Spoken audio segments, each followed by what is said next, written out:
Good day po sa inyo at sa ating mga kabarangay. Itago nyo na lamang po ako sa pangalang Maylene. 35 years old, dating taga Maynila pero ngayon ay nasa Ohio, USA. Nakasama ang aking nanay at anak na babae. Isa po akong working mom, ang nanay Lilia ko po. Ang nag-aalaga sa anak ko simula baby ito lalo na kapag nagtatrabaho po ako noon, Papa Dudut. Actually matagal na po talaga akong nakikinig ng mga drama sa radyo until na-discover ko at nagustuhan ang Barangay Love Stories. Ang totoo sa pakikinig ng mga storya ng ating mga kapuso ako nakahanap ng pahinga. Aaminin ko na hindi po madaling maging isang ina at maging breadwinner. Although hindi na po bago sa akin ang konsepto ng pagsisikap dahil estudyante pa lamang ako, ay mataas na po talaga ang pangarap ko para sa amin ng nanay ko. Kaya nga thankful ako dahil kahit na hindi madali ang pinagdadaanan ko sa buhay, ay patuloy pa rin po kaming binibless ni Lord, Papa Dudut. Wala na po akong tatay, Papa Dudut. Pinalaki po ako ng nanay Lilia ko sa pagtitinda ng kung ano-anong merienda sa kalye tulad ng banana Q, kamote Q, turon at maruya. Ako po ang katukatulong niya sa paglalako nito kapag wala akong klase. Mahirap po ang buhay naming dalawa noong araw lalo na kapag mainit ang araw. O di kaya ay inabutan kami ng malakas na ulan sa pagtitinda sa kalye. Madalas na nagkakasakit kami ni nanay tulad ng ubo at sipon tapos pag lumala ay nauuwi sa tarangkaso at sakit ng katawan. Mabuti na lamang po at nakasurvive kami sa mga gamot na nabibili namin sa butika. O di kaya ay nahihingi sa center. Kaya nga nangako ko noon sa sarili ko na magsisikap akong makapagtapos ng pag-aaral para naman guminhawa ang buhay naming magnanay. Fast forward dahil sa tiyaga ng nanay ko at sa pagpupursige ko ay nakapagtapos po ako ng kolehiyo.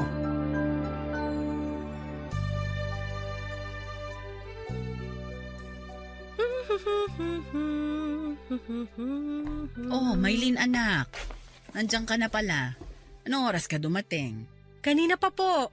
Mga 30 minutes na, Nay. Buti gising na kayo kasi nakahain na po ang hapunan natin. Tignan nyo, nagluto ko ng paborito nyong pakbet sa gata. Wow, mukhang masarap nga ah. Nag-abala ka pa talaga anak. Galing ka sa trabaho, di ba? Pagod ka. Dapat ako ang nagluto kaso nakatulog ako kaninang alas 6 eh. Bakit hindi mo na lang ako ginising? Ayos lang po yun para makapagpahinga kayo, Nay. Ang aga nyo kaya bumabangon para lang ipagluto ko ng almusal at baon ko sa trabaho. Hayaan nyo naman na ako ang magsilbi sa inyo. Nakakahiya pa rin kasi ikaw ang nagtatrabaho. Dapat pagdating mo rito sa bahay natin, nagpapahinga ka na lang. Hala, si Nanay oh. Maaatim ko ba naman na umupo-upo lang dyan? Tsaka kahit kayo ang magluluto, makikisali at tutulong pa rin ako sa inyo. Diba? Bata pa lang masyado na talaga ako mausyoso. Parang hindi pa po kayo sanay sa akin. Sa bagay. O siya, maupo ka na riyan at maghahapunan na tayo anak. Mukhang masarap itong niluto mo ah. Mukha lang. Masarap talaga yan, Nay. Binibiro lang kita. Siyempre alam kong masarap to. Mana ka kaya sa akin, magaling magluto. Kita niyo si Nanay ng bola pa. Ay maiba ko. Kumusta naman ang trabaho mo anak? Mahirap ba ang araw mo ngayon? Nakakapagod ba? Sakto lang po. May mga client meeting lang pero okay na okay. Kilala niyo naman ako. Hindi ako sumusuko sa mga challenge sa trabaho. Kung may nakakapagod siguro, yung biyahe papasok at pauwi yun. Alam niyo na rito sa Pinas, heavy traffic lalo na sa EDSA. Ang pinakaayaw ko yung wala akong matsyetsyempohang sasakyan. Dami kasing pasahero palibasa Biyernes. Mabuti nakauwi pa rin ako at nakapagluto. O diba, yan na ang sinasabi ko. Nahirapan ka na sa biyahe, nagluto ka pa pag-uwi. Ikaw talaga Maylene, hindi ka pa rin nagbabago. Kahit nung maliit ka, napakabait mo. Tapos maalalahanin din at higit sa lahat, matiisin. Siyempre, Nay. Kanino pa po ba ako magmamana? Sa inyo lang naman po, di ba? Sa bagay, hindi ka pwedeng magbana sa kapitbahay kasi matapobre yun sila. Ay, biro lang. Pero nak, matanong ko lang, Ano po yun? wala pa ba? Wala pa bang Nay, sweldo? Ay, hindi yun. Ano po? Wala ka pa bang boyfriend? O kahit man lang natitipuhan? Nay, ba't niyo naman po natanong yan? Huwag mo naman sanang masamain, anak. Nasa tamang edad ka na naman. Natanong ko lang kasi nakita ko sa palengke yung classmate mo nung high school. Aba, 2 na pala ang anak at buntis pa sa pangatlo niya. Nagpakita pa ng picture nilang mag-asawa, mukha naman silang masaya. Nay, wala pa po akong plano mag-boyfriend. Yan din ang sinabi mo noong college ka, hanggang sa nakapagtapos ka na. At ngayong nagtatrabaho ka na, wala ka pa rin ipinakikilala sa akin. Hindi naman kita inaapura, anak, pero tumatanda na ako. Paano kung bigla na lang akong mawala? O sino na lang ang titingin at makakasama mo sa buhay? Gusto ko naman makita at masigurado na ayos ka sakaling mawala ako. Naiintindihan ko po na nag-aalala lang kayo sa akin, Nay. Pero hindi ko po kasi talaga naiisip na mag-entertain ng lalaki sa buhay ko. Siguro darating din ako doon pero hindi pa sa ngayon. Tsaka magiging okay po ako. Hindi nyo kailangan mag-alala. Isa pa, huwag niyo naman po kaagad isipin na mawawala na kayo kasi marami pa akong pangarap para sa atin. Kayo talaga. Anong gusto mong gawin ko? Pigilan ko tong utak ko na mag-isip. Posible ba yun? Oo, Nay. Posible po yun. Saka na po natin pag-usapan yung magiging boyfriend ko, Nay. Kasi sa ngayon, tayo po ang priority ko. Ay, sige na nga. Basta kung meron na, pakilala mo agad ha. Akong bahalang kumilates. Makakaasa kayo, Nay. Pero sa ngayon, kumain na po tayo. Kain kayo ng marami, ha? Sinarapan ko talaga yung pakbit sa gataan na niluto ko.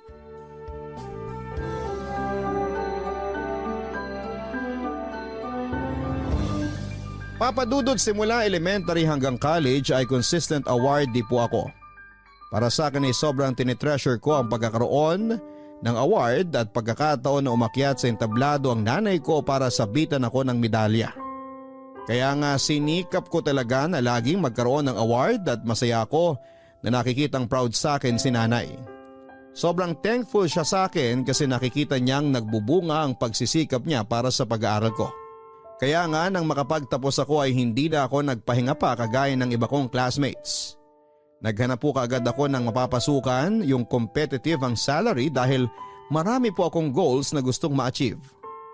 Sabihin na ng iba na alipin ako ng salapi pero kapag mahirap ka at nabigyan ka ng chance na kumita ng pera ay gagawin mo po ang lahat para mapangalagaan yon.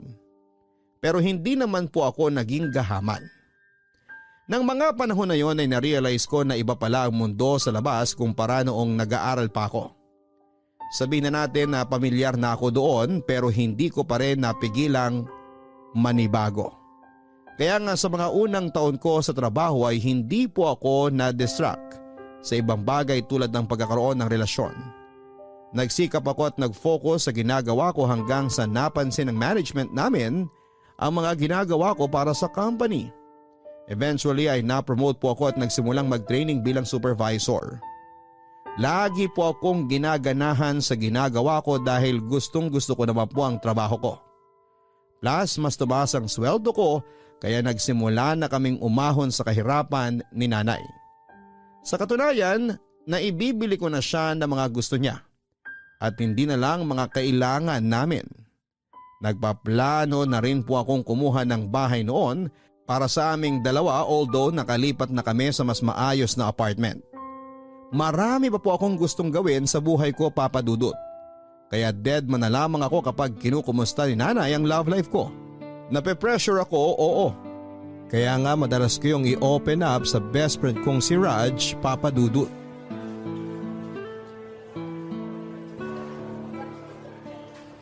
Grabe, malapit na ako magtampo sa'yo, Maylin. O bakit naman? Inaano kita dyan? Ang hirap mo kasing yayain. Lagi kang busy. Pero naiintindihan ko naman ang pagiging workaholic mo. Kaya nga natutuwa ako na sa wakas. Natuloy na rin tong bonding natin. O di ba at least hindi na laging computer ang kaharap ko. Ibang mukha naman. Gwapong mukha, di ba?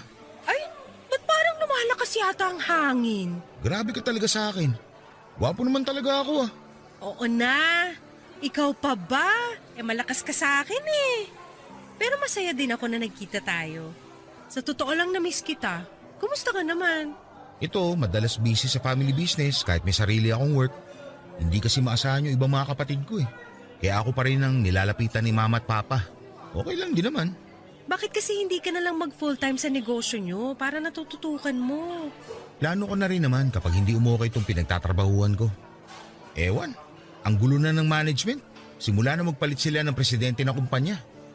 Hindi naman ma-handle ang maayos ng anak ng may-ari. Puro yabang lang. Nangihinaya lang din ako sa panahon na itinagal ko ron. Akala ko kasi magtutuloy-tuloy ang promotion ko. Kaso, mukhang hindi na yung mangyayari. Ayos na lang din. Tinanggap ko na. Sayang naman. Pero mas okay kasi na ikaw ang boss. Tama naman. Pero tignan ko muna mga mangyayari dito sa trabaho ko. Pag talagang basura na, saka na ako magpo-focus sa negosyo ni na mama at papa. Ikaw ba? Kamusta ka? Okay din naman ako. Laging busy sa work. Wala nang panahong lumabas. Huwag ganun. Dapat matuto ka rin mag-unwind. Maiksi lang ang buhay, Maylin. Kahit gaano ka pa ka-goal-oriented na tao, huwag mo ubusin ang oras mo kakatrabaho. Sige ka, baka magkasakit ka niyan. Nax, concerned. Pero thanks sa reminder. Pero alam ko naman yon. Kaya nga naisip ko maghinay-hinay muna lately. Saktong trabaho lang. Nasisitan na rin kasi ako ni nanay. Paano kahit sa bahay namin nakatutok ako sa laptop? Ikaw talaga, hindi ka na nagbago. Noon pa napakasipag mo na at sobrang dedicated. Ay, maiba tayo. Kamusta si nanay? Miss ko na siya ha? Nako, miss na miss ka na rin niya. Ayos lang naman siya. Malusog sa awa ng Diyos. One of these days, pupunta ako sa inyo para makita siya. For sure matutuwa yun. Ay, maalala ko pala. Nakakatawa si nanay last time. Kasi out of nowhere, bigla akong tinanong kung may boyfriend na ba ako. O kahit natitipuhan man lang. Sabi ko syempre wala. Ayun, ang dami nang sinabi. Kesyo gusto raw niya makita na okay ako at mayroong makakasama pag nawala na siya. Tapos, binida rin niya yung kaklase ko nung high school na nakita niya sa palengke. Sabi niya magtatatlo na raw ang anak at maayos ang pamilya. Alam ko naman na hindi naman masyado maayos ang buhay nila. Ang di alam ni nanay, nakachat ko yung kaklase kong yun nung nakaraan. Ayun, panay naman ang reklamo sa akin.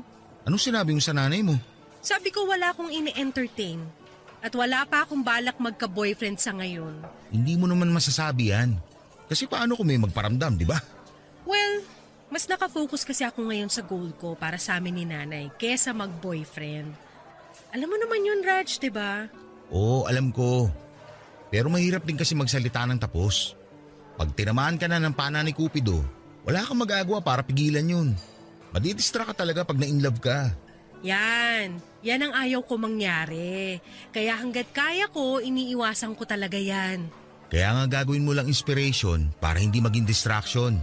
Sa ganun, mas gaganahan kang gumising sa umaga, pumasok sa trabaho, at makipagbuno sa heavy traffic sa EDSA.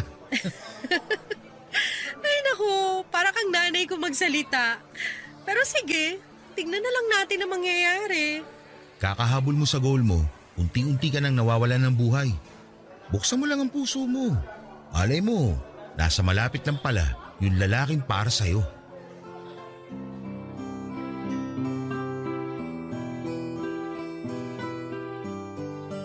Kababata ko po at matalik na kaibigan si Raj Papadudut. Naging classmate ko rin siya noong elementary at high school. Pero magkaiba kami ng pinasukang paaralan noong college. Pero hindi po nagbago ang turingan namin sa isa't isa at mas naging close kami lalo nitong nagsimula na kaming magtrabaho after graduation. Alam po ni Raj ang mga pangarap ko sa buhay at sa nanay ko, Papadudut. Sabihin na natin na open book ako sa kanya. Pinagkakatiwalaan ko po siya at alam kong ganun din siya sa akin.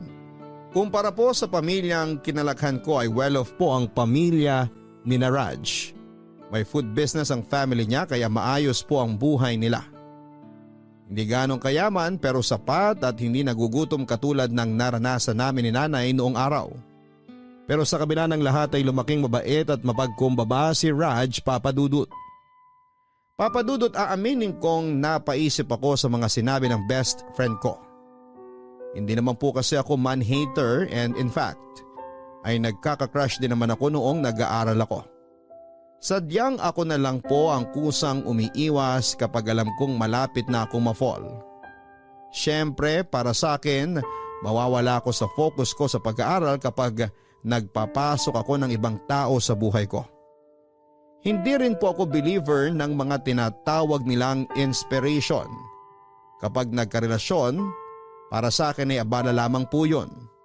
Sa kabila ng lahat ay hindi ko pa rin naman po inaalis ang pagkakaroon ko ng sariling pamilya in the far future. Nasabi kong sa malayong hinaharap kasi wala pa talaga sa isip ko na tumatanda na ako at kailangan ko na palang magkaroon ng karelasyon. Sa kabilang banda, Papa Dudut, ay marami rin pong nanliligaw sa akin noong nag-aaral ako and even sa current workplace ko, Papa Dudut. Pero dahil nga mas focus ako sa studies ko noon and ngayon sa trabaho ay hindi ko sila masyadong pinagtutuunan ng pansin. Bukod doon ay nasasanay na rin ako sa buhay single kaya parang wala na lang sa akin ang iba kong kaibigan na in a relationship. Affected pa rin naman ako kapag may nagtatanong kung kailan ko plano magjowa o lumagay sa tahimik kaya nga thankful ako dahil nandyan si Raj, Papa Dudut. Siya lang po ang tanging kaibigan na meron ako. At masaya ako dahil nanatili ang aming communication despite our busy schedule sa work. Wala rin pong girlfriend si Raj ng panahon na yon kaya wala namang magagalit sakaling lumabas kami para magkwentuhan. Kilala rin po siya ng nanay ko, Papa Dudut. Sa katunayan ay parang anak na po ang turing ni nanay kay Raj. Mabait din po si Raj kay nanay.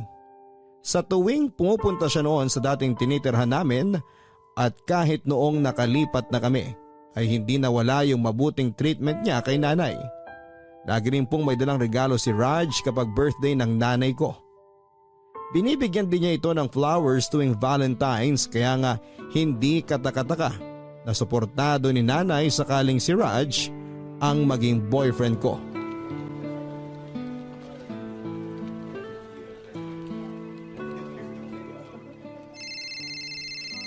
Oh, ba't kaya tumatawag tong si Raj? Hello, Raj. Napatawag ka. Ay Maylene, naistorbo ba kita? Hindi naman. Lunch break na namin. Eto, katatapos ko lang kumain. Sandali, ayos ka lang ba? Bakit parang may something sa boses mo? Halata ba masyado? Oo kaya. Parang malungkot kasi boses mo eh. May nangyari ba? Wala naman. Ay, meron pala. Ano ba yan? Ang gulo ko. Sabihin mo na. Para namang hindi tayo magkaibigan eh. Ano ba kasi yun? Okay lang ba kayo sa inyo? Ang parents mo, kumusta? Don't worry, ayos lang sila. Ang totoo, kaya ako tumawag kasi kahit nakakaya. Pasensya ka na pero kinapalan ko na ang mukha ko. Okay. Ano nga yun? Pwede mo ba akong pahiramin ng pera, Maylene? Ha? Sabi na nga ba, nakakahiya eh. Pasensya ka na, wala kasi ako malapitan. Nakailang hiram na rin kasi ako sa parents ko. Kaya baka hindi na nila ako pahiramin. Kaya lumapit na ako sa'yo. Kailangan ko lang. Wala namang kaso. Magkano ba? 20,000. Pangako, ibabalik ko rin sa'yo. Okay. Pero ano ba nangyari? Kung ayos lang malaman. Okay lang naman. Katangahan ko rin kasi. Naskam ako ng kakilala ko. Ininvest ko kasi yung pera sa isang property na binibenta niya. Turns out, hindi naman pala maayos yung papers nun. At naglahong parang bula yung mokong. Gigil na gigil nga ako eh. Kasi yung kalahati ng perang yun, galing sa kaibigan ko. Bale, partner sana kami kaso ang ending, ako pa nasisi nung nagkabukingan na. Ngayon, hinihingi niya sa akin yung perang binayad niya. Naku Raj, magulo nga yung pinasok nyo. So, itong hihiramin mo sa akin, ipambabayad mo lang sa kaibigan mo, tama? Paano naman yung pera na nawala sa'yo? Ipapablatter ko yung walang yung scammer na yun. Hindi ako titigil hanggat hindi siya nahuhuli at hindi niya na ibabalik ang pera ko. Pero sa ngayon, yung kaibigan ko munang praning ang iintindihin ko. Kaya pasensya ka na kung ikaw kagad yung naisip kong lapitan. Magkaibigan tayo, Raj. Tsaka malakas ka sa akin, no? Pero sana tuparin mo pangako mo na ibabalik din yung pera, ha? Kasi kukunin ko yun sa savings ko. Bigyan mo lang ako ng 2 linggo. Pangako, ibabalik ko sa iyo yun ng buo. May tiwala naman ako sa'yo. Thank you ulit ha. Nakahinga na ako ng maluwag. Halata nga. Medyo maayos na ang tono ng pananalita mo. Hindi tulad kanina, grabe. Nag-alala talaga ako sa'yo kasi akala ko kung napaano ka na. Sa susunod, mag-iingat ka na ha para hindi na kayo nai-scam. Maging mapanuri ka at mag-research ka rin. Ayos ah. Sermonan daw ba ako? Siyempre, best friend mo ko. Ano ko, kung sino lang nahahayaan kang mapano. Pero kahit best friends tayo, makakatikim ka talaga ng pangaral sa akin. Okay po. Tama naman ang sinabi mo. Salamat talaga at nandyan ka. Hindi naman na bago yun. Nandyan ka rin naman pag kailangan kita. That's what friends are for, di ba? Tama. O siya, akin na ang bank account mo para matransfer ko na yung hinihiram mo. Thank you ulit, Maylin ha. Wala yun, ano ka ba?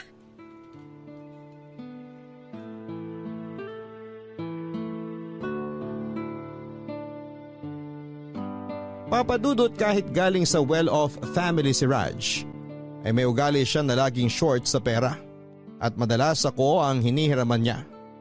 Nung nag-aaral kami minsanan lamang yon, syempre kasi isang kahig at isang tuka lamang naman kami ng nanay ko. Pero nitong nag-start na kaming mag-work and syempre meron na rin pinagkakakitaan ay may sa ilang beses na rin siyang nangihiram sa akin ng pera. Hindi ko po yon minamasama dahil kaibigan ko siya at agad din naman niyang ibinabalik ang hiniram niyang pera. Pero hindi ko rin po mapigilang mapaisip kung bakit lagi na lang kapos sa pera si Raj. Don't get me wrong. Kahit magkaibigan kami, hindi naman ako masyadong usosera sa kung saan niya ginagamit ang pera niya. Unless tinanong ko at ayos lang sa kanya na ikwento. Pero wala po talaga akong ideya doon sa mga nakaraan niyang hiram. Kung may extra naman ako ay hindi ako mahirap hiraman basta ibabalik lang dahil hindi ko naman pinupulot sa kalsada ang perang kinita ko na ang puhunan ay dugot pawis ko. Di nagtagal ay nawala na rin sa isipan ko ang tanong ko tungkol sa pinagkakagasasan ni Raj ng pera dahil madalas siyang kapusin. Naging abala na po kasi ako sa trabaho at sa mga goals namin ni nanay. Hindi pa rin po nagbabago yung stand ko that time tungkol sa pagiging single. Hindi pa rin po ako nag-entertain ng suitor dahil ayokong mahati ang atensyon ko sa ibang bagay. Eventually ay hindi na rin naman ako masyadong tinatanong ni nanay kung kailan ko planong magpaligaw o mag-boyfriend dahil mukhang naramdaman niya na hindi pa po talaga ako interesado.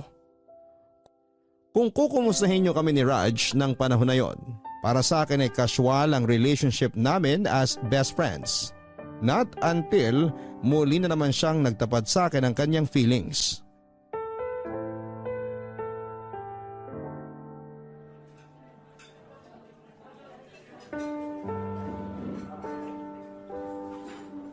Nabusog ka ba?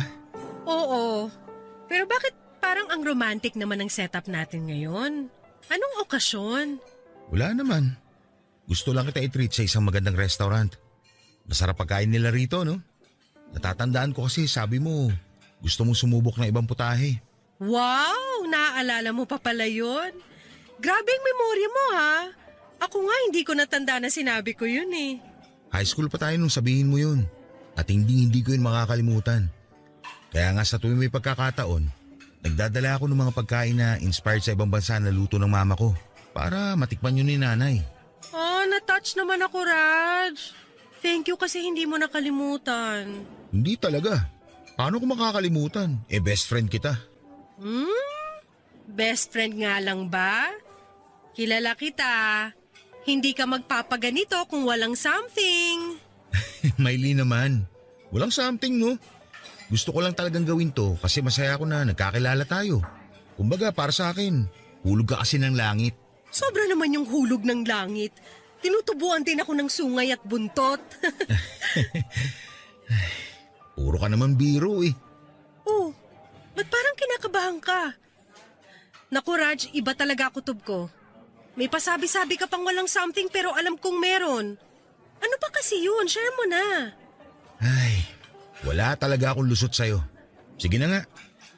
Ano kasi, Maylin, di ba, alam mo naman na higit pa sa kaibigan ang tingin ko sa'yo? Oo, alam ko. Maniwala ka sa akin. Sinubukan kong pigilan ang feelings ko para sa'yo. Dahil nga hindi mo priority yung pagkakaroon ng boyfriend. Pero hindi ko nagawa. Kasi lalo lang ako nahuhulog sa'yo eh.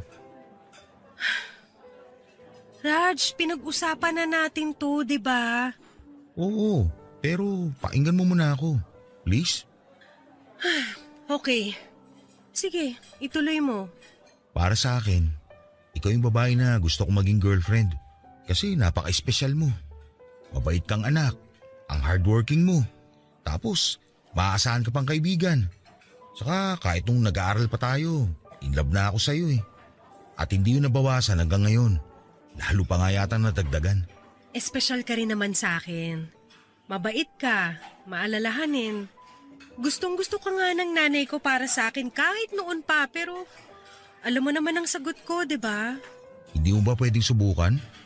Wala namang masama kung liligawan kita. Pareho naman tayong single. Pero hindi ko priority ang pagkakaroon ng relasyon, Raj. Marami akong goal sa buhay. Ayoko ng distraction.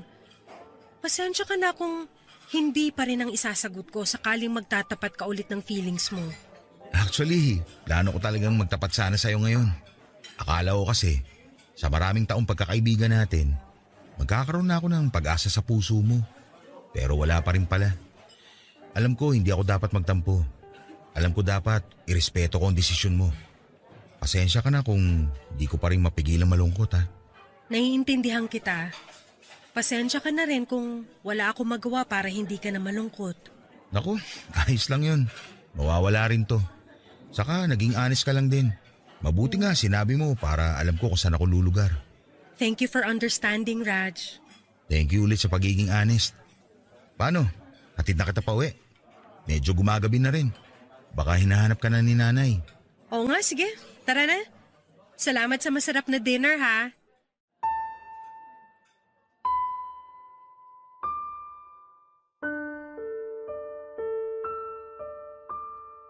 Hindi po yan ang unang beses na nag-confess si Raj ng feelings niya sa akin, Papa Dudut. Part of me ay aminado na kinilig kasi kilalang kilala ko na siya. Bukod doon ay kung ibang babae ako ay magkakagusto po kagad ako kay Raj dahil nga mabait siya, magalang at guwapo. Matangos po ang ilong niya, moreno at matangkad, Papa Dudut. Mga katangiang hinahanap ko personally sa isang lalaki. Natatandaan ko na nagsabi na rin siya na gusto niya ako noong after high school graduation namin pero nireject ko lamang siya dahil mas focus ako sa college life ko noon, Papa Dudut. Akala ko na wala na lang yung feelings na yon kaya nagulat ako nang muling magtapat sa akin si Raj pagkalipas ng ilang taon. Well, hindi naman po ako manhid, Papa Dudut. Ramdam ko po ang mga special treatment niya sa akin pero sa kabilang banda. Mas malinaw sa akin na hindi pagbo-boyfriend ang priority ko, Papa Dudut. Masakit sa akin na tanggihan si Raj, but for me, he deserves someone better than me. Hindi lang naman po akong babae sa mundo, Papa Dudut, na pwede niyang pagtuunan ng feelings niya. Na-mention ko po kay nanay ang pagtatapat sa akin ni Raj at sinabi niya na sayang daw kasi tinanggihan ko. Dagdag pa ng nanay ko ay bakit daw hindi ko bigyan ng chance si Raj. Kasi sincere naman ito at mabait pa. Gustong gusto ko siyang bigyan ng chance pero hindi pa po ako handa, Papa Dudut. Aaminin ko, takot akong mahulog ng gusto sa tao tapos may tendency sa dulo na maghiwalay din kami. Ang sakit lang isipin na masasayang ang lahat ng oras na ininvest mo sa inyong dalawa kung hindi lang din pala kayo ang magkakatuluyan. Sabihin nyo na advance ako mag-isip pero nagpapakatotoo lamang ako. Months later after kong i-reject si Raj, dumalang ang communication namin papadudot. Tapos nalaman ko na lamang na may ibang babae na siyang nililigawan. Papadudot, totoo na mararamdaman mo ang importansya ng isang tao kapag nawala na siya sa'yo. Yun kasi ang eksaktong pakiramdam ko nang malaman kong may iba ng babaeng tinitingnan si Raj. Matapos nga niya itong mabanggit sa akin ng hindi sinasadya. Feeling ko talaga ay wala siyang planong sabihin sa akin kasi somehow ay nahihiya siya. Dahil ayaw naman niyang isipin ko na gano'n na lamang niya ako isinantabi porke tinanggihan ko ang pag-ibig niya. O pwede namang hindi talaga gano'n at masyado lamang akong nag-a-assume. Kahit matapos kong sabihin na he deserves someone better. Yung babae na willing mag-commit sa kanya na hindi kagaya ko. Something like that. Pero yun nga, ang sakit pa rin kasi na may iba na siyang tinitingnan. Hindi na ako yung madalas niyang i-chat or i-text para yayaing kumain sa labas o magkape dahil nga may iba na siyang niyayaya. Alam ko na katangahan ko kaya nangyari yon pero doon ko po na-realize na matagal ko na po palang gusto si Raj, takot lamang akong sumubok. At matapos ngang merong ibang babae na di hamak na mas matapang kesa sa akin, masaya na malungkot po ang pakiramdam ko ng mga panahon na yon, papadudot. Doon ko po naisipang maghinay-hinay, papadudot. Kumbaga imbes na magpakalunod sa trabaho at magpakabisi kagaya ng madalas gawin ng ibang nagmo-move on, kahit di naman naging kami ni Raj, ay kabaligtaran po noon ang ginawa ko. Natuto po akong sumama sa mga office mates ko na lumabas o di kaya ay gumimik. Imbes na suluhin ko ang sakit na nararamdaman ko ay nag-entertain po ako ng ibang tao. Nakipagkaibigan po ako, nakipag-usap sa mga manliligaw sa akin although wala naman akong plano noong sagutin sila kasi nga na kay Raj pa rin ang puso ko. Dumalas nga po nang dumalas ang pagsama ko sa mga inuman ng mga katrabaho ko kahit na mahina talaga ako sa alak, papadudot. Naisip ko kasi na masasanay din ang sistema ko. Pero kapag lasing na ako, nagpapasundo ako kay Raj. Siya lang kasi ang pinagkakatiwalaan ko at ng nanay ko. Isang gabi ay sumama na naman ako sa gimmick ng mga ka-office mate ko at tulad ng inaasahan ay nalasing na naman ako, papadudot. Alam kong dapat kargo ko na ang sarili ko dahil matanda na ako pero hindi ko pa rin napigilang tumawag kay Raj at sinabi ko sa kanya ang lokasyon at estado ko. Pero sinabi niyang hindi niya ako mapupuntahan dahil may date sila ng babaeng nililigawan niya. Nasaktan ako kaya nag-decide umuwi na lang ng sarili ko. Pero lasing na lasing talaga ako that time at kulang na lang ay matulog na ako sa kalye. Habang naghihintay ako ng taxi ay may isang kotse na tumigil sa harapan ko at pilit akong isinakay sa loob, papadudot. Tapos hindi ko na po alam ang nangyari dahil nagising na lamang ako noong sira ang saplot ng pang-itaas at takot na takot. Mabuti na lamang dahil walang nangyaring masama sa akin na mga panahong yon. Kaya nakauwi po ako ng ligtas sa bahay namin. Alalang-alala po si nanay nang datnang ko sa bahay, papadudot.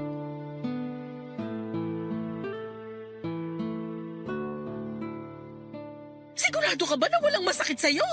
Gusto mo bang dalhin na kita sa ospital? Ayos lang po ako, Nay. Huwag po kayo mag-alala sa akin. Anong mag-alala? Tingnan mo nga yung itsura mo. O sige, sabihin mo, sinong nanay ang hindi mag-aalala sa anak nila na ganyan ang itsura? Ha?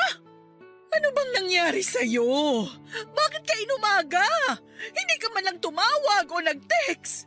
Pasensya na kayo. Nagkasarapan po kasi kami ng inuman ng mga katrabaho ko. Tapos nalasing ako kaya hindi na ako nakapag-text o tawag man lang. Ano? Tignan mo, nagpakalasing ka pa. Hindi ka naman dating ganyan, anak. Hindi ka naman umiinom, di ba? Sorry po, Nay. Hindi ko po intensyon na mag-alala kayo. Ayos lang po ako. Wala naman nangyaring masama sa akin eh. Hindi ko na po uulitin, pangako po. Aba, dapat lang kasi tatamaan ka talaga sa akin pag inulit mo pa yan. Masyado lang po akong stress nitong nakaraan. Kaya sumasama-sama ako na lumabas sa mga katrabaho ko. Wala namang masama kung sumama ka sa kanila. Pero ayoko yung ganyang maglalasing ka tapos hindi ka pa magsasabi. Ano na lang ang iisipin ko, di ba? Saan kita hahanapin sakaling mawala ka? Anak naman, pinag-alala mo ko ng husto. Kaya nga po humihingi ako ng paumanhin. Promise hindi na po mauulit, Nay. Dapat lang. Hindi mo maaalis sa nanay ang mag-alala. Mukhang lasing ka pa pag uwi mo. Sigurado ka bang ayos ka lang? Opo. Medyo hilo lang pero ayos lang po ako. Nagsasabi ka ba ng totoo? Nay naman, wag na po kayo makulit, pwede? Hindi ako makulit. Nanay ako. Ramdam ko kapag may mali sa'yo. Kilalang kilala kita nung maliit ka pa. Sa akin ka nang galing eh. Alam ko naman po yun, pero nagsasabi po ako ng totoo. Siguro maliligo na lang po muna ako tapos magpapahinga. Kumain ka na ba? Hindi pa po. Mamaya ka na matulog. Pagkaligo mo, kumain ka muna.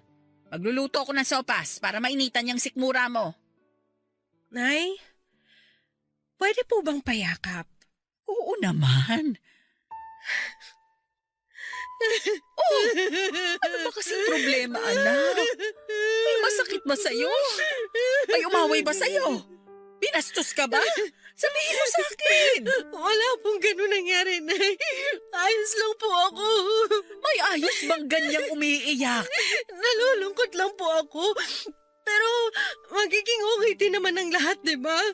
Kung ano man yung pinagdaraanan mo, iiyak mo lang. Tapos kapag handa ka na, ikwento mo sa nanay. Nandito lang ako palagi, anak. Salamat po, Nay. Medyo gumaan na po ang loob ko. Mas magiging maayos ang pakiramdam mo kapag nakakain ka na ng sopas ko. May mahi kaya tayo na makapagpapasaya sa'yo. Sige nga po. Mukhang mapaparami ang kain ko kung ganun. O siya, maligo ka na muna. Tong batang to talaga.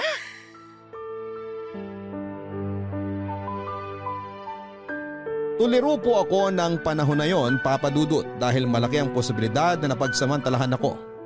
Pero wala naman po akong ideya kung sino ang gumawa noon sa akin. Lasing na lasing ako noon at hindi malinaw ang mga nangyari sa akin sa isipan ko. Kaya hindi rin po ako nagsumbong sa otoridad kahit matapos kong sabihin sa nanay ko ang nangyari sa akin. Hindi niyo ako masisisi. Pinangibabawan po ako ng takot at pag-aalala sa mga sasabihin ng ibang tao sakaling malaman nga nila ang nangyari sa akin.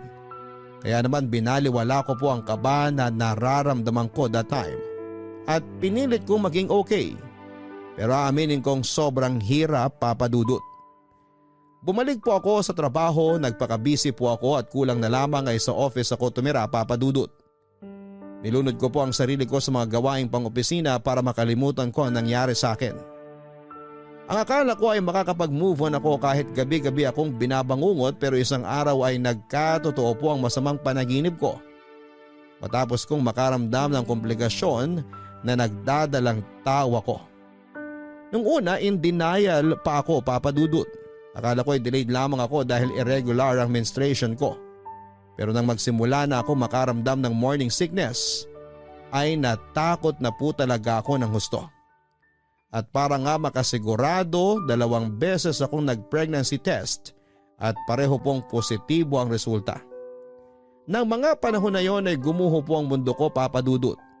Iyak ako ng iyak na para bang gusto kong mawala sa tiyan ko ang baby ko. Pero wala naman akong lakas ng loob na ipalaglag siya.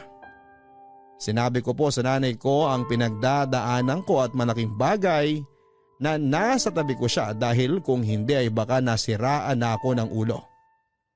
Bukod doon ay pinaalam ko na rin po kay Raj ang nangyari sa akin. Galit na galit siya, Papa Dudut, pero mas nanaig pa rin ang pagiging mabuting kaibigan niya.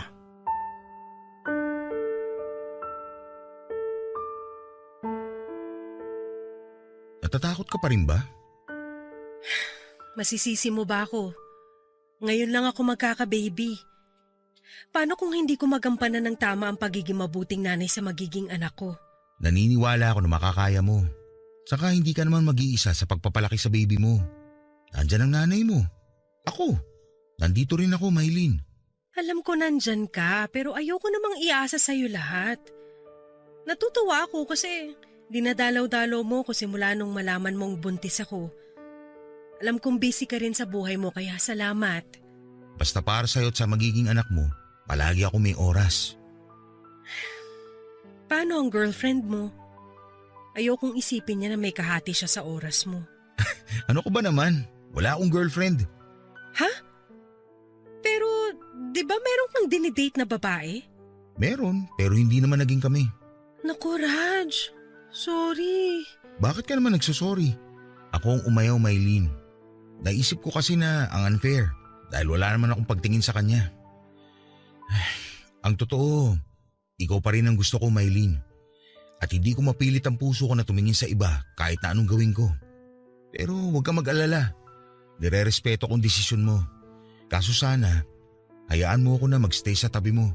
Lalo na ngayon na may pinagdadaanan ka. Ayoko magsisi ka kasi baka balang araw ma-realize mo na hindi pala ang buhay kasama kami ng anak ko ang gusto mo. Ano bang sinasabi mo? Hindi mangyayari yun dahil sinasabi ko sa'yo na siguradong sigurado ako, Maylene. Alam ko masyadong mabilis ang mga pangyayari. Ayaw din kita ma-pressure, lalo na ngayon na dapat mas mag-focus ka sa baby mo. Pero hindi ko kasi matiis na hindi sabihin at patunayan sa'yo ang nararamdaman ko. Gusto kita, mahal kita. At hindi nagbago ang nararamdaman ko sa'yo kahit na magkakaanak ka na. Salamat, Raj. Alam mo, may aaminin ako sa'yo. Ano yun? Na gusto rin kita. Simula kasi nung huling beses ka magtapat sa akin, akala ko sigurado ako na wala pa sa isip ko ang pagbo-boyfriend. Na hindi ko kayang isabay sa pagtupad sa mga goals sa buhay ang pakikipagrelasyon. Pero nung malaman kong may iba ng babae sa buhay mo, nalungkot talaga ako ng gusto. Doon ko napatunayan na hindi na lang basta pagkakaibigan ang nararamdaman ko para sa'yo. Ang tanga ko, no? Hindi ka tangahan yun. Masaya ako na sinabi mo yan. Dahil ngayon na pareho na tayo ng nararamdaman, hindi mo na kailangang matakot. Akin na nga ang kamay mo. Ha? Bakit? Basta akin na. Sinabi ko na to pero sasabihin ko ulit. Bukod sa nanay mo, nandito ako para tumulong at mag-alaga sa'yo sa buong panahon ng pagbubuntis mo, Maylene. Hindi kita iiwan, kaya hindi mo na rin kailangang matakot. At pag naipanganak na si baby, sabay natin siya palalakihin. Gusto ko na ako ang kilalanin niyang tatay. Kung ayos lang naman sa'yo, syempre. Basta ba marunong ka magpalit ng diaper, bakit hindi? Yun lang pala requirement? Wala ko dyan. Maraming salamat, Raj, ha? Kung wala kayo ni nanay, baka nabaliw na ako. Wala akong ka-idea sa susunod na mangyayari sa aming mag-ina. Natatakot ako. Huwag kang matakot dahil kasama mo kami. Pag dumating na si baby, magiging isang buong pamilya na tayo. Hindi ko po alam kung anong klase ng kabutihan ang nagawa ko sa nakarang buhay ko para pagkalooban ng lalaking katulad ni Raj. Mabait, malalahanin, maalaga at consistent. Hindi po ako romantikong tao pero nang mga panahong yon na dumaraan ako sa mabigat na bahagi ng buhay ko ay si Raj ang kasama ko. Dahil sa pananatili niya sa aking tabi at pagtanggap sa akin at sa anak ko, pagkatapos ng lahat ng nangyari ay unti-unti po akong nahulog sa kanya, Papa Dudut. Alam ko sa sarili ko na may gusto na ako kay Raj. Kaya hindi na po naging mahirap sa akin na makita ang mga espesyal na katangian niya. Pagkapanganak ko sa baby ko ay tinanong po ako ni Raj kung pwede niya akong ligawan. Hesitant ulit ako dahil nga baka naaawa lamang siya sa akin pero pinatunayan niya na mali ang akala ko, Papa Dudut. Pumayag po akong ligawan ako ni Raj at hindi nagtagal ay sinagot ko na nga po siya. Masayang masaya po kami ng panahon na yon at pakiramdam namin ay wala na pong makapaghihiwalay sa amin. 3 months in my relationship with Raj ay hindi po nagbago ang pakikitungo niya sa aming mag-ina. Nakikita ko po sa kanya na gustong gusto niya ang anak ko at nagpaparamdam din siya na siya na lamang ang tatay ng baby ko. Siyempre, pabor po sa akin yon dahil May kinikilalang ama ang anak ko pero at the same time ay ayoko maging unfair kay Raj dahil hindi niya dugot laman ang batang gusto niyang maging anak. Pasensya na kayo kung medyo sala sa init, sala sa lamig ako ng mga panahon na yon, Papa Dudut. Si Raj kasi ang unang boyfriend ko. Tapos kung hindi magiging kami hanggang sa huli, hindi lang ako ang masasaktan sa paghihiwalay namin kundi pati na ang anak ko pag lumaki na. Pero sa huli ay pinaintindi niya sa akin na hindi yun mahalaga dahil sigurado na raw siya sa puso niya na ako ang babaeng gusto niyang makasamang bumuo ng pamilya na kapwa namin pangarap. 5 months later ay kinasal kami ni Raj sa Huwes. Nagrenta po kami ng bahay para sa pamilya namin habang nag-iipon ng pampagawa ng aming dream house. Kaso weeks later ng pagiging mag-asawa namin, nalaman ko po na may malaking problema sa pera ang mister ko. Matapos niyang umuwi ng bugbog sarado at nagsimula ng may magpadala ng mensahe ng pagbabanta. Hindi lang sa number niya kundi maging sa akin na rin, Papa Dudut. Tapos inamin po sa akin ni Raj na may malaki siyang utang na pera sa mga kaibigan niya na nilustay niya noon sa kasino at iba pang uri ng sugal.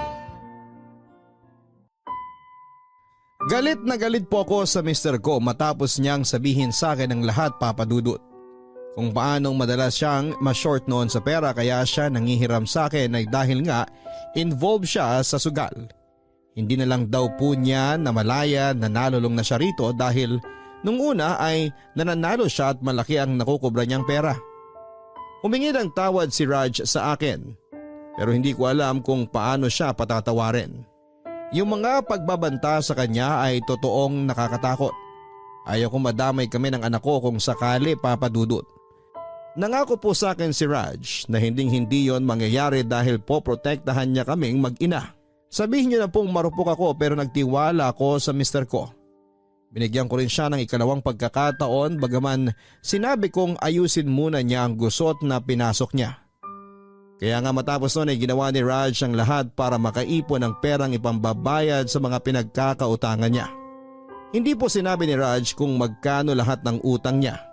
Pero malaki po yon para harasin siya o pagbantaan ng mga hiniraman niya. Sinuhestyon ko nga na magpa-blatter pero ayaw po ng mister ko. Hindi na ako makatulog ng maayos sa gabi dahil ang dami kong iniisip. Paano na lamang kung biglang may pumasok sa bahay namin tapos saktan kami ng baby ko? O kaya sa labas pag nag-commute kami o nag-grocery.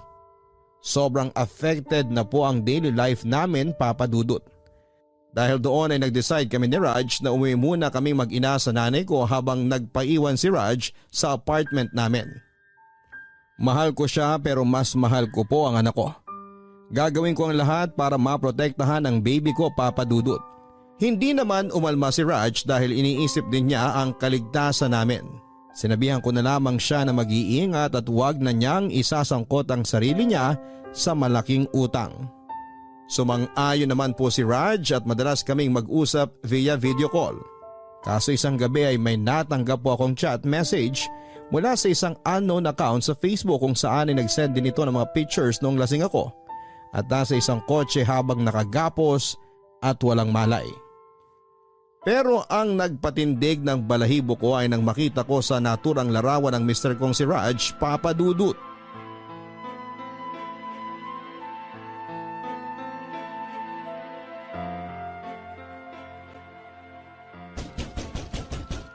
Sino yan?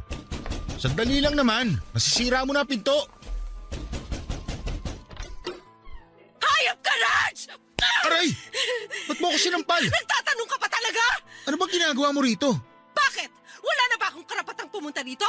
Baka nakakalimutan mo, bahay ko rin to! Alam ko yun. Pero ano ba problema mo? Ayos ka lang ba? Ano ba nangyari? Ano nangyari? Galing mo rin magbaang-maangan, no? Pag best actor yung aktingan mo, hayop ka! Hindi kita maintindihan. Ano ba kasing meron? Tignan mo to! Tignan mo to! Ah! Ikaw to, di ba? Hindi yan mukhang inedit kaya huwag ka na magde-deny! Sabihin mong hindi ikaw to! Papasagin ko tong cellphone ko sa mukha mo! Maylin, magpapaliwanag ako. Please. Sige! Dalian mo hanggat kaya ko pang kontrolin ang sarili ko! Bilis! Magsalita ka! Nung araw na yan, Maylin, patawarin mo ako. Kung ganun totoo na kasama ka sa mga gumahasa sa akin? Ha? Sumagot ka! Hindi kita ginalaw nun. Pero wala kang ginawa! Hindi sa wala akong ginawa. Wala akong nagawa.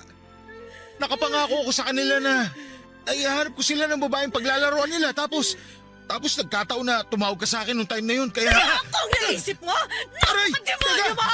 Paano mo nagawa sa akin ang bagay na yun? Kaibigan Maylin! mo ako, di ba? Sandali! Hindi mo kasi naiintindihan. Wala akong choice ng mga panahon na yun. Kasi pinagbabantaan nila ako. Kung hindi ko rin susundin ang gusto nila, sasaktan nila ang pamilya ko. Ang mga magulang ko. Bakit hindi ka nagpunta sa polis para magsumbong? Bakit mo sila inayaang kontrolin ka tapos tinamay mo pa akong hayop ka? Hindi ko magawang isumbong sila sa mga pulis. Dahil babalik na rin nila ako, Maylin. Sino ba kasi ang mga taong yan? Sila ang mga pinagkakautangan ko. Ano? Umabot na kasi ng ilang milyon ng pera na ipatalo ko sa kasino. Na nagkataon namang hiniram ko sa kanila. Ilang beses na nila ako sinisingil. Pero wala akong maibayad kaya pinagtataguan ko na sila.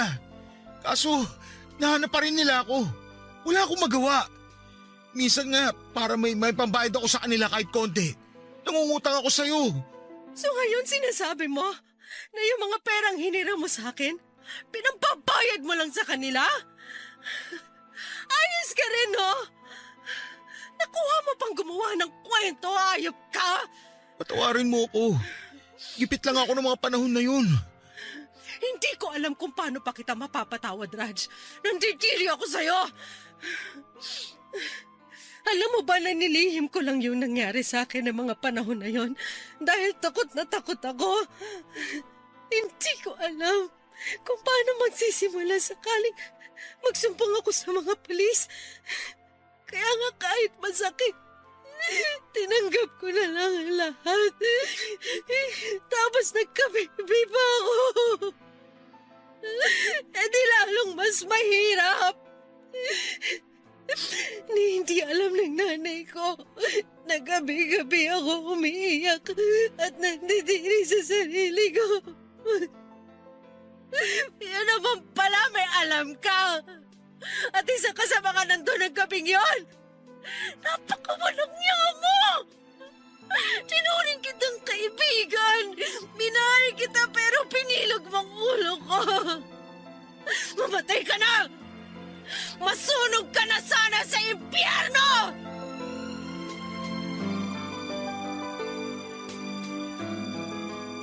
Papa Dudut, gusto ko nang mamatay ng araw na yon matapos aminin ni Raj na kasama siya sa gumahasa sa akin. At ang masakit pa noon ay siya pa na kaibigang pinagkatiwalaan ko ang nagplano ng lahat.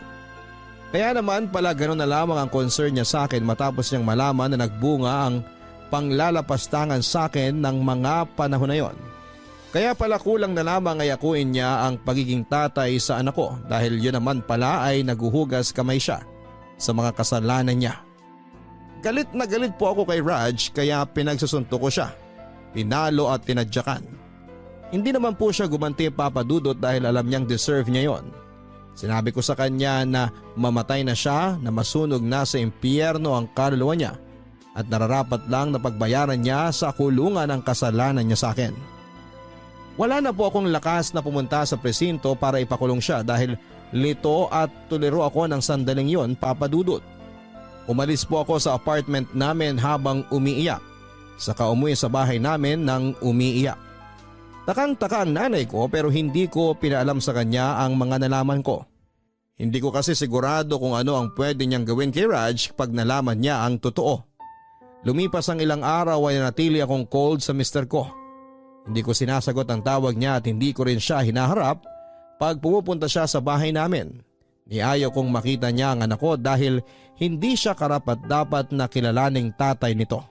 Pero makulit po si Raj, hindi siya tumigil sa panunuyo sa akin at sa pagmamakaawa na kausapin ko siya kahit kapwa namin alam na wala na yung saysay. Sa huli ay pinagbigyan ko pa rin po ang gusto niyang mangyari. Pero hindi lang siya ang may sasabihin dahil ako rin. Gusto ko nang makipaghiwalay sa kanya, Papa Dudut.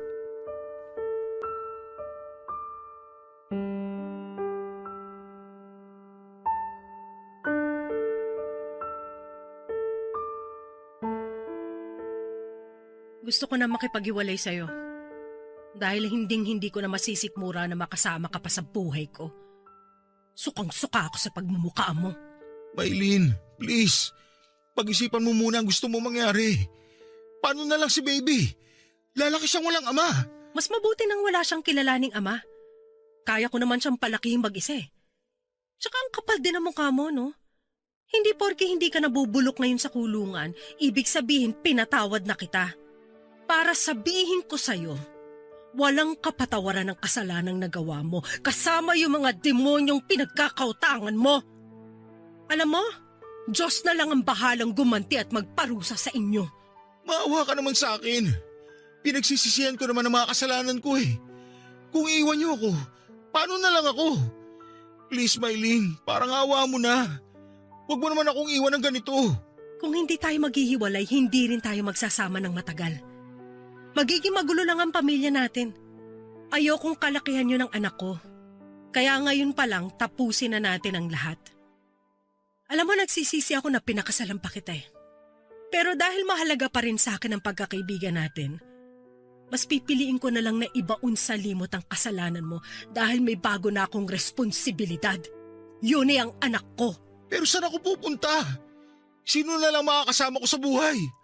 Ayoko mag-isa. Hindi ko alam. Wala akong pakialam. Unahin mong ayusin ang gusot na pinasok mo dahil labas na kami dyan. Ayoko na ulit madamay sa paghuhugas kamay mong hayop ka. Hindi ko na rin problema kung saan ka pupunta dahil malaki ka na. Nagawa mo nga ang kahayupang yun na mag-isa ka eh, tapos biglang hindi mo na kayang tumayo sa sarili mong mga paa? Sira ulo ka rin, no? Please, Maylin. Hindi ko kaya na mawala kayo ng anak mo sa buhay ko. Hindi mo ba narinig ang sinabi ko? Wala akong pakialam. Gusto ko na nga sana tamaan ka ng kidlat ngayon dyan eh, sa kinatatayuan mo. Napakademonyo mo. Pinakasalan mo lang ako dahil nakukonsensya ka sa kasalanan mo, no? Niloko mo kami ng anak ko, binilog mo kami at ginawa mo kaming mga tanga! Alam mong mabuti mong gawin, ha? Pumunta ka sa presinto, isuko mo yung sarili mo. Kung ayaw mo, bahala ka na sa buhay mo kasi pagod na ako sa mga problemang binigay mo sa akin. Gusto ko na lang mag-move on at mag-focus sa anak ko nang hindi ka kasama. Pag-isipan mo muna, Maylin. Baka nabibigla ka lang. Sigurado na ako sa desisyon ko. Ilang beses ko na rin naman pinag-isipan to eh. Ayoko na makisama sa'yo. Ayoko na makisama sa taong ginawan ako ng matinding kasalanan. Hindi ka lang demonyo. Sinungaling ka pa. Kaya sige, sabihin mo, paano pa kita pagkakatiwalaan? Ano bang gusto mong gawin ko para mapatawad mo? Gusto mo bang lumuhod ako? Sige, luluhod ako, Maylin. Kung pwede nga lang mawala lahat ng sakit dahil lang sa pagluhod mo. Pero alam naman natin imposible mangyari yun, di ba? Kaya please lang, wag mo nang dagdagan ang pagkainis ko sa'yo. Tanggapin mo na lang na dito na tayo natatapos. Na hindi na tayo maaayos kahit lumuha ka pa ng dugo.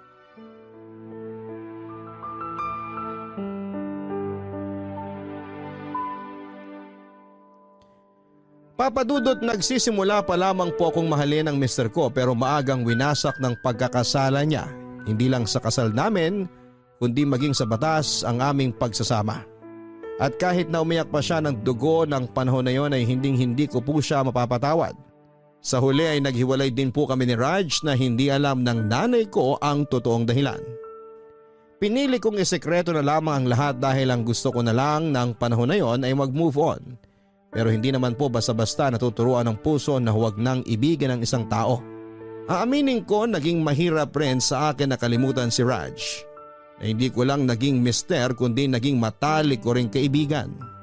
Pero inisip ko na lamang ang lahat ng sakit at pighati na ginawa niya para ako ay tuluyang makausad.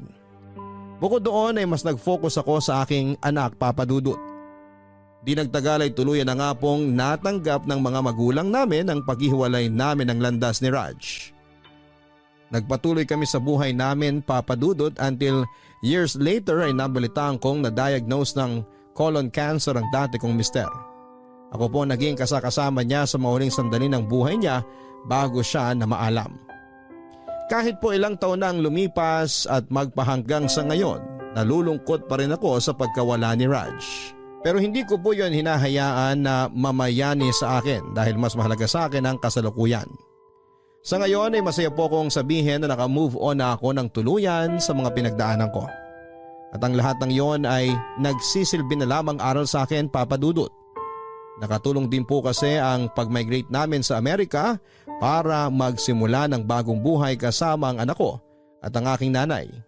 Maraming salamat po sakaling mapili po ninyong basahin ang aking Barangay Love Stories. Ingat po kayo palagi dyan sa Pilipinas and more power po sa inyong programa. Ang inyong forever kapuso at ka-barangay, Mylene. Kapag nagkakasala sa atin ang isang taong mahalaga sa buhay natin, ang pinakamatapang nating pwedeng gawin ay ang magpatawad at lumimot. Pero ang ibahagi ang storya at mga aral na natutunan natin mula sa masalimuot na karanasang ito ay higit na mas kahanga-hanga. Kaya saludo kami sa iyo, Mylene, dahil hindi ka nagdalawang isip na ipadala at ipagkatiwala mo sa programa namin ang iyong storya.